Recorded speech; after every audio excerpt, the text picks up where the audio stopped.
hanging out with our guy from PFF, Mike Renner. And Mike, before we really dive into Silver and Black and we look ahead to the draft and all the fun bowl games and et cetera, et cetera, et cetera, I got to give you some credit, man. I thought about either doing this when we were recording or not, but I decided I'm going to throw my guy Mike a bone. When you came on, I think it was June, July, of the Backroom Guys check, you said, hey, keep an eye out on Christian Gonzalez. I was asking about my Oregon guys. You said, keep an eye on him. And I was like, all right, Mike, whatever. And then lo and behold, this dude's an absolute stud. What a machine, Renner. You did good on that one, my friend. Hey, what do they say? A blind squirrel gets it out every once in a while. That's basically what I'm doing over here. Just throwing some darts, hoping to hit one bullseye. And it seems like I may have gotten one. So Christian Gonzalez very well may be top 10 to 15 pick here, top 20 pick. I think it's for sure going to be a first rounder here next spring. Yeah, an absolute stud. It was a lot of fun to watch him play football. And every time he did something, I was like, that Mike Renner, I guess he does know what he's talking about just a little bit. But going back to last week, because for us, just a bizarre, I think that's the nicest way to put it, ending to the Patriots game. From a national perspective, when you guys are going through the games, when you're watching, what goes through your head when you see Chandler Jones, I don't know what the technical term is, either intercept or secure a lateral from Jacoby Myers? Like, in terms of crazy end of game play, like that's got to be right up there, huh? I honestly can't think of a crazier one. I think that's only, what was it, like the third time or fourth time in NFL history that a defense has scored in the final minute of a game. And actually we had one earlier this year in that Vikings-Bills game. Yeah. But final minute of a tied game or a team winning. So that was definitely wild. And just you're thinking there, you're on defense.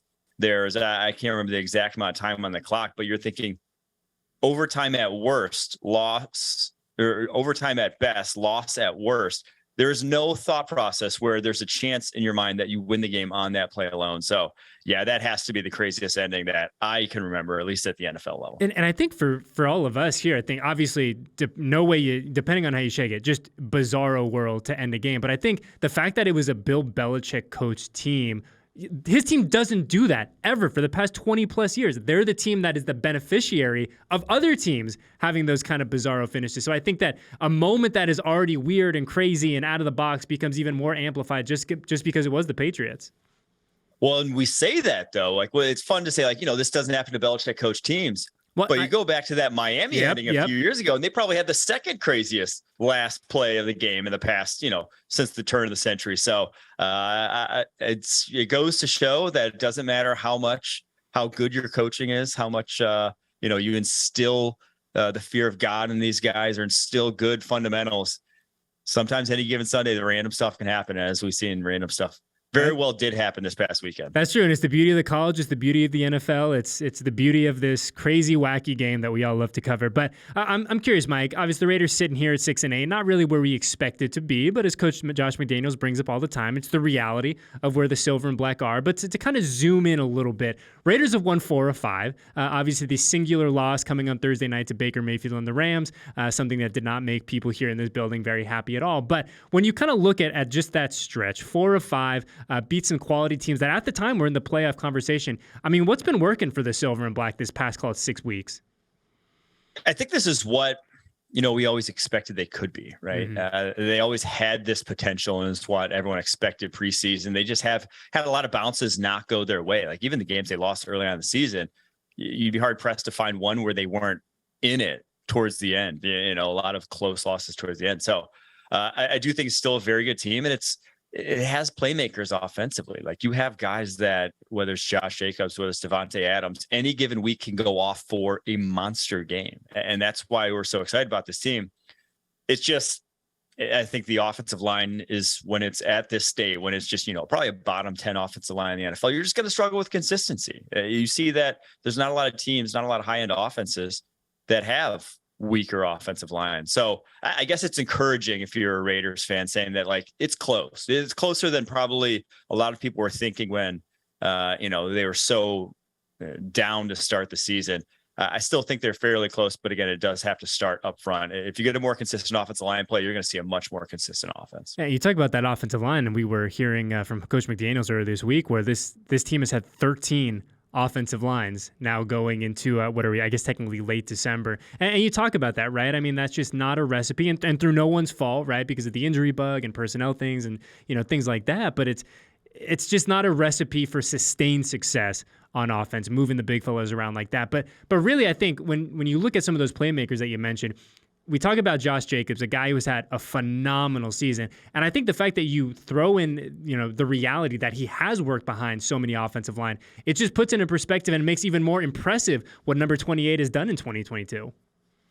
Oh, 100%. There's not many running backs, at least in recent history, that have overcome bad offensive line. There's not a lot of guys leading the league in rushing, averaging as many yards per carry as he has, well over 5, that are going behind, like I said, below average offensive lines. Usually your Nick Chubbs of the world, Jonathan Taylors of the world, as you've seen.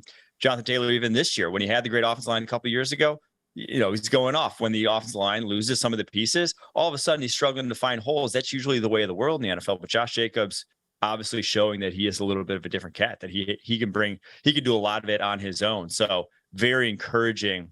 Obviously, if you're a Raiders fan, very encouraging if you're Josh Jacobs' bank account. Yeah, 100%. And I'm glad you kind of brought that up. You kind of alluded to it. But, how far away, we were talking to one of our local guys earlier today, that how far away or how long ago that the Hall of Fame game in Canton seems like for Josh, because, we see him getting that early burn in the first preseason game. And everyone, myself included, is like, oh boy, historically speaking, this is not a great sign for your air quotes bell cow running back. But I'm curious from your guys' perspective on more of a national type of viewpoint. Like, I don't know if there's many more guys in the league that have had a more surprising in a good way season than our guy here, Josh.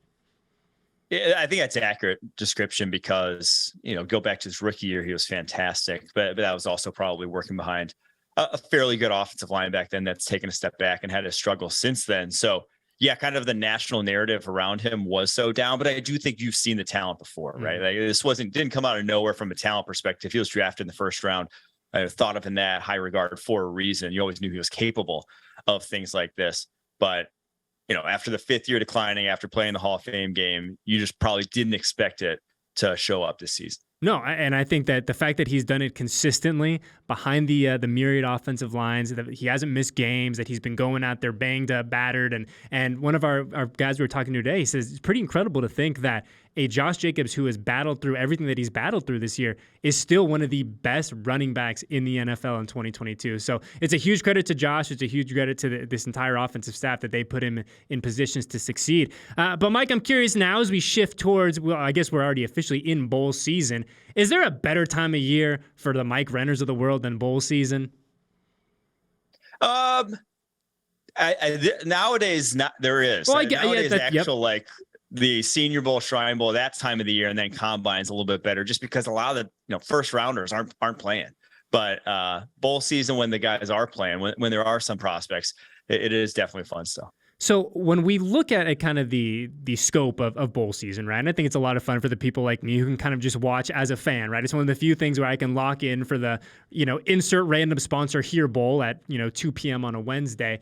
But when you guys are going through your evaluation, how does the bowl game, or maybe lack thereof of a bowl game for some of these guys, kind of go into how you ultimately grade them out headed into the draft? I think playoff games are big. Those games, the primetime games, the ones that really there's a lot on the line. You can make or break your draft stock. Not make or break, but like you can really pump up your draft stock. I think we see it in the past. Guys like Jerron Payne, I can recall the Commanders defensive tackle had a monster playoff and then all of a sudden goes in the top 15 picks. So I think those games can help you, but I do think you're seeing a lot of opt-outs because guys have more to lose at this point than to gain, because we've seen so much football on them. 12 games, 13 games. If you can't tell how good a player is by now, chances are you're not going to be able to do that after one more game. So to me, the bowls that are more important are like the showcase bowls after the season. Senior Bowl, Shrine Bowl, Hula Bowl, whatever you want. Those games are more important because you're playing against guys who will play in the NFL. Yeah. You're getting one-on-one matchups. You're doing things that you're supposed to be doing at the NFL level, maybe not your collegiate role that may be different. So those are the games I put a ton of stock in. The guys skipping out on bowls right now, truthfully, I does not move the needle for me whatsoever. And I think that's fair. And we've seen, especially over the past couple of years, way that, some of these top tier guys attack a bowl game, or in this case, decide to elect to not attack a bowl game, has changed. And I think that, I'm all for these guys taking care of themselves, getting ready for this next chapter, this next adventure. But I think you bring a good point where it does kind of change the way that you guys evaluate, or in this case, doesn't change things at all. But as we get ready now for the playoff, mercifully, in we think we got like 10 days, something like that. We're getting close. Give me a guy or two that doesn't play quarterback, because all the quarterbacks always get all the eye candy and everyone wants to talk about them.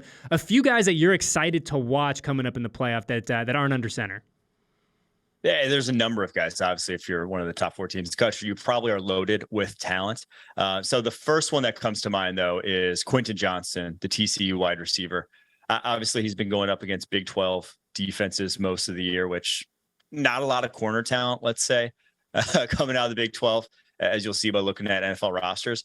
But now he gets to go up against Michigan, very well-coached secondary. I think that's going to be a great test for him, because right now he's wide receiver 1 on the PFF draft board. The guy is a rangy 6'4", 215-pounder with some real deep speed. Getting to see how he goes against those corners, and maybe even, Georgia or Ohio State's corners the next game, could be great for his evaluation, great for his draft stock. So that's the first one that I'll highlight there. On the other side of the ball, I do think Michigan, they have a ton of talent once again, but Mozzie Smith, the defensive tackle for them, he was number 1 on Bruce Feldman's freaks list, a heck of an athlete, really hasn't shown it too much, but he took over that Ohio State game a little towards the end of the season. He's shown flashes of being a first round type of defensive tackle. I think if he gets to go against Georgia's offensive line, which has a really good interior, that's going to be a great test for him. And he could make his way up into the first round because of that. When we look at this class, and it happens every year, Mike, and you and I have talked about this before, the areas of strength in a particular draft class. I know that we're still kind of gearing up, and I know that you guys over at PFF are still kind of, getting fully into the matrix. But, as we sit here in late December, like, what are kind of the position groups of strength in this class coming up here in April? There are 2 that really stick out to me. One's running back. This might be the best running back class I've seen since we started doing college. That was 2014. I know the 2018 class, I believe, had the most top 50 picks in the last 20 years. I want to say it was 6 backs drafted in the top 50 was the most in the last 20 years. I think this one could match that. There is a ton of talent in this running back class. I did a top 10 running backs on PFF.com this week, and I left off guys that are going to be day 2 picks. It's just that deep of a class in terms of the talent there. So there's probably about 12 guys in this class that would have been top 5 backs in last year's class. That's how strong it is. So running back stacked. I also think this tight end class is stacked. Now, tight end is not a super valuable position. So, kind of have to skew your expectations. 1 or 2 go in the first round usually means it's a good class. And I think you'll see at least 1, if not 2 or 3 go in the first round this year, but it's more so, I think you'll see like 8 or 9 come off the board by the end of day 2. So kind of pick your flavor there in this tight end class, but there's a lot of talent in this tight end class that I think is going to come off the board fairly, relatively early, top 100 pick sort of guys. And I know that, we talk about it. The tight end isn't perhaps the sexiest position, but you ask people here in Las Vegas and you talk to Raiders fan, this offense looks dramatically different with Darren Waller in it compared to Darren Waller not being in it. So yeah, it might not be the glitzy and the glamorous quarterbacks or wide receivers, whatever it is, but don't sleep on the tight ends, my friend. Do not sleep on them. Mike, are we going to get you out here for the Shrine Bowl here at Allegiant Stadium? Every time you come on, I say, Mike, when you come into Vegas, oh, I'm going to come for this. Oh, I'm going to come for that. And yet you haven't sat in the studio with me. So when are we going to get you out here? I will be out there Friday, the last Friday in January. Is that Friday, January 29th? Al, put the breaking news music on this. Get the lights queued up. Once again, Renner, when are you coming to the desert? Friday, I believe it's January 29th. Does that sound right? Last Friday in January. Let's just call it that. I will be there that Friday through that Sunday night. So I'll be there for a weekend, and that is for the Shrine Bowl. So incredible. I will be. All right. I gladly love to come in the studio. All right. The 27th, January 27th. 27th. All right. We're going to get you. I got 3 extra seats in here, and we're going to get you in one of them. All right. Sounds good. All right, man. Well, hey, it was good to see you. We will see you in person, gosh, in a little over a month. Happy holidays to you. Tell your guy Dave I send my best. Big shout out to Dave and the rest of the PFF crew. On your way out, though, my friend, 30 seconds of plugs. Where can the people find you? You can find me on Twitter at PFF_Mike. You can find me on our daily YouTube show, It's Just Football. And you can be on the lookout for a PFF draft guide that's dropping in March of this year. One draft guide, no multiple updates, just one draft guide coming to March after the combine. Love it. All right, Mike. Like I said, happy holidays, man. We'll see you soon. And thanks for the time. All right, brother? For sure, Eddie. Thanks for having me on, man.